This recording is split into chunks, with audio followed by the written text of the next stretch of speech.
दोस्तों मेरे पास में कुछ कमेंट आई थी कि भैया हमने आपकी वीडियो देखी है लेकिन फिर भी हमारे सैमसंग मोबाइल की एफआरपी अनलॉक नहीं हुई है। तो दोस्तों सबसे पहले मैं आपको बताना चाहूँगा, दोस्तों आपने कहीं ना कहीं मिस्टेक की होगी या फिर आपने वीडियो को पूरा नहीं देखा होगा, वीडियो को अधूरा देखा होगा। इसलिए मैं आपसे बार बार बोलता हूँ कि वीडियो को ध्यान से देखा करो और वीडियो को पूरा देखा करो। लेकिन आप फिर भी वीडियो को स्किप कर करके देखते हो, फिर आप बाद में मुझे कमेंट करते हो। तो यार वीडियो को ध्यान से देखा करो। अब देखो मैं आपको बिल्कुल लाइव दिखाऊंगा। अगर आपके पास में सैमसंग कंपनी का कोई भी मॉडल है, कोई भी, और आपके सैमसंग के किसी भी मोबाइल फ़ोन में एफआरपी लोग लगा हुआ है और आप अनलॉक नहीं कर पा रहे हो, तो दोस्तों आज की इस वीडियो में जो तरीका मैं आपको बताने वाला हूँ दोस्तों, उस तरीके से आप अपने सैमसंग मोबाइल की एफआरपी को बहुत ही आसानी से अनलॉक कर सकते हो। बस वीडियो को ध्यान से देखें, वीडियो थोड़ा भी स्किप ना करें। तो दोस्तों सबसे पहले मैं आपको दिखा देता हूँ, हमारे फ़ोन में गूगल अकाउंट लगा हुआ है, ये आप देख लीजिए। तो दोस्तों अभी देख लीजिए हमारे फ़ोन में यहाँ पे गूगल अकाउंट लगा हुआ है। तो अगर आपके फ़ोन में भी दोस्तों इस तरीके से गूगल अकाउंट लगा हुआ है तो आपको क्या करना है मैं आपको बताता हूँ। अगर दोस्तों आपके फ़ोन में भी इस तरीके से गूगल अकाउंट लगा हुआ है तो आपको क्या करना है, आपको सिंपल से दोस्तों बैक आना है। दोस्तों वीडियो को ध्यान से देखें, वीडियो थोड़ा भी स्किप ना करें। और बैक आने के बाद में आपको स्टार्ट पे क्लिक करना है, फिर आपको एग्री करना है, फिर आपको जो दोस्तों जो ऐड नेटवर्क दिखाई दे रहा है इस पर क्लिक करना है, और फिर जो दोस्तों सेटिंग दिखाई दे रही है इस पर क्लिक करना है। फिर आपको नीचे आना है, और नीचे आने के बाद में आपको जो ये रिसेट टू डिफ़ॉल्ट सेटिंग दिखाई दे रहा है इस पर क्लिक करना है। फिर आपको रिसेट कीबोर्ड सेटिंग पे क्लिक करना है, और दोस्तों फिर आपको उसको रिसेट कर देना है। फिर आपको इस पे भी क्लिक करके और इसको भी रिसेट कर देना है। फिर क्या करना है, फिर आपको बैक आना है, और बैक आने के बाद फिर आपको ऊपर जाना है, और ऊपर जाने के बाद दोस्तों फिर आपको इस पे क्लिक करना है। फिर आपको थ्री डॉट पे क्लिक करना है, फिर चेक फॉर अपडेट पे क्लिक करना है। उसके बाद में फिर दोस्तों आपको इस पे क्लिक करना है, फिर आपको मैनेज इनपुट्स इस पे क्लिक करना है, और इस पे क्लिक करने के बाद दोस्तों आपको इसको और इसको ऑन कर देना है। अब आपको सिंपल से बैक आ जाना है, और बैक आने के बाद अब दोस्तों आपको क्या करना है, अब आपको सिंपल से अपने इमरजेंसी पे क्लिक करना है।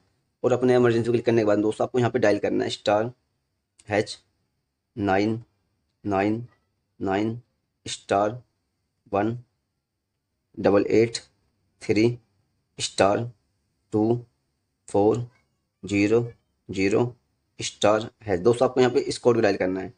इस कोड को दोस्तों आप अच्छे देख लीजिए, या इस कोड को आप किसी चीज़ में लिख लीजिए। और इस कोड को यहाँ पे डायल करने के बाद में दोस्तों आपको यहाँ पे डायल करना है star hash 999 star 1 8 8 3 star 2 4 0 0 star है। दोस्तों इस कोड को डायल करने के बाद में आपको क्या करना है, आपको सिंपल से इस पर क्लिक कर देना है। अब दोस्तों आपको यहाँ पे एक काम और करना है। आपको क्या करना है, आपको फिर से अपने इमरजेंसी जाना है, और अपने इमरजेंसी जाने के बाद दोस्तों आपको यहाँ पे डायल करना है hatch star hatch 1 1 1 5 3 6 2 8 9 4 0 2 7 star hatch star है। दोस्तों आपको यहाँ पे सिर्फ इस कोड को डायल करना है। ठीक है, इस कोड को दोस्तों आप अच्छे देख लीजिए। सिर्फ दोस्तों आपको लास्ट इस कोड को यहाँ पे डायल करना है, इस कोड को आप अच्छे देख लीजिए। ठीक है दोस्तों, इस कोड को मैं आपको दिखा देता हूँ। आपको यहाँ पे डायल करना है स्टार हैच 11 1 5 3 6 2 8 9 4 0 2 7 स्टार एच। और दोस्तों इस कोड को यहाँ पे डायल करने के बाद में आपको क्या करना है, आपको सिंपल दोस्तों इस पे क्लिक करना है। अब आपको बैक आना है, और बैक आने के बाद दोस्तों फिर आपको इस पे क्लिक करना है। इस पे क्लिक करने के बाद दोस्तों आपको क्या करना है, आपको फिर इस पे क्लिक करना है, फिर आपको ओके पे क्लिक करना है। अब आपको दोस्तों स्टार्ट पे क्लिक करना है, फिर एग्री, फिर आपको इस पे क्लिक करना है, फिर सेटिंग पे क्लिक करें, फिर आपको नीचे आना है, और फिर से दोस्तों आपको रिसेट टू डिफ़ॉल्ट सेटिंग पे क्लिक करना है, और फिर रिसेट कीबोर्ड सेटिंग पे क्लिक करना है, और फिर से दोस्तों आपको इसको रिसेट कर देना है, और इसको भी फिर से आपको रिसेट कर देना है। अब आपको क्या करना है, अब आपको दोस्तों बैक आना है, और दोस्तों बैक आने के बाद में आपको सिंपल से स्टार्ट पे क्लिक कर देना है, फिर एग्री, फिर नेक्स्ट,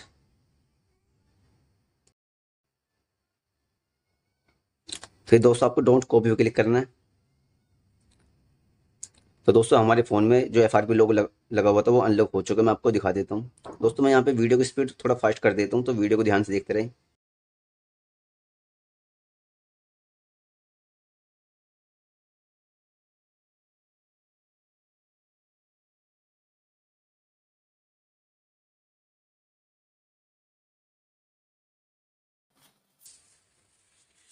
तो दोस्तों आप ये देख सकते हो हमारे फ़ोन में जो एफ आर पी लोगो लगा हुआ था वो अनलॉक हो चुका है, ये आप देख सकते हो।